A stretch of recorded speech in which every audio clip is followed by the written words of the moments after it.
Hello, this is Gavin, otherwise known as the Zinchian Commander. Now that we've got all the training stuff out of the way, we can finally get to the actual game and the tips and tricks of it and stuff. For this game, I have Ty here with me, if you want to come over here real quick. I am also present. We'll be doing the full actual continuation of what the training game. So it will be the Chaos Space Marines versus the Tyranids. Uh, the story behind this one, because to make it a little fun, we're going to add a little narrative side to it. Uh, Chaos Lord, his name is Valthan. He is a disciple of the blood god Khorne, and he's on a quest to gather more unique skulls for the Skull Throne. And just so happens that the Tyranids, with their incredible adaptability, shown up. So that's the story we're going with, and here we go, first video with actually teaching things. All right, so the very first trick before the game even starts is that if you have a slow unit that has the deep strike ability, like the Obliterator here, then you will almost always want to put it in deep strike instead of just leaving it on the field. Because their big issue is that they're slow. And putting them in deep strike can get them significantly farther earlier than if you were to just leave them on the field. You don't always have to do that. If you were just trying to defend a point in your deployment zone, then you don't have to do that. But it is a thing that is pretty universally used in both my army, his army, and really everyone's army. Alright, so the next tactic I want to talk about involves deployment. If your enemy has units that can deep strike, which they should clarify before everyone starts deploying, then you want to try to cover your deployment zone in case they try to flank you. So cover as much ground as you can. So as you can see here, I have cultists in the middle of my deployment zone. And then over here, I have Legionnaires hiding in the building, covering that zone. And then I have the same thing over on this end, with Legionnaires covering that end of the building. This makes it so that way my deployment zone is completely safe while everyone else moves up. Alright, the next tactic we will be introducing is specific to the Chaos Space Marines. Do not be afraid to use your Dark Pact.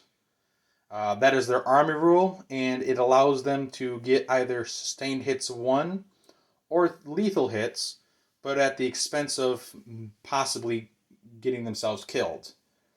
Don't be afraid to do that.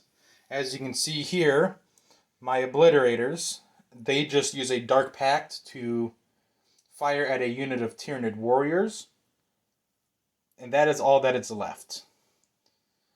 And considering the high leadership that most units have, then failing that battle shock test and accidentally getting yourself killed is not something you really have to worry about.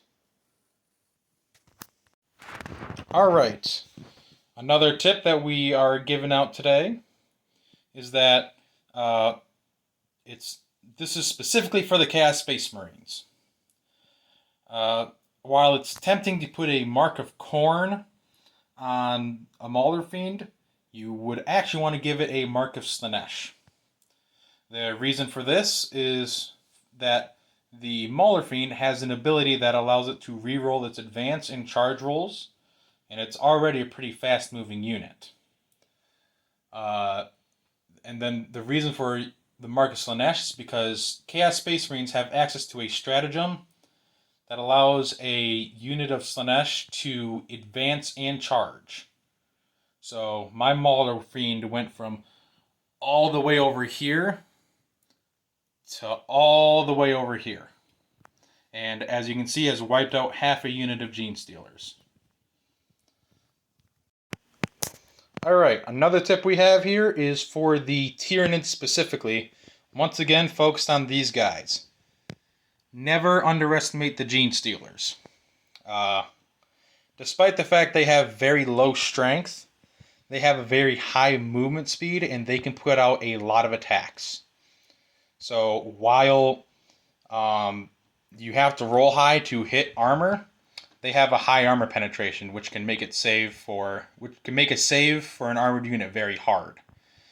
I got lucky this time and managed to roll pretty well, but my Maulerfiend still went from 12 wounds to 9 wounds, which is pretty bad considering that these are not typically known as anti-armor units. So Genestealers are pretty flexible in what they can cover. Alright, so the next tip we have is once again for the Tyranids. When using one of the army rules for the Tyranids, Shadow of the Warp, while the rule says that you can use it during either your command phase or your opponent's command phase, you want to make sure you use it in your opponent's command phase, as that is where you'll get the most effect from it. Because what it does is it forces an army-wide battle shock test, and the test will if a unit gets battle shocked, then they will remain battle shocked much longer if you do it in your opponent's phase. All right, that is all we're gonna have for today, because we have finished our game up here. The winner ended up being Chaos Space Marines. It was a very close battle, though. He took out quite a few things, which is actually really good for him because he's still fairly new to the game. Lost a lot of good men today. They're bugs. So yeah, that's going to be it for today. And I will see you guys next time I do a video.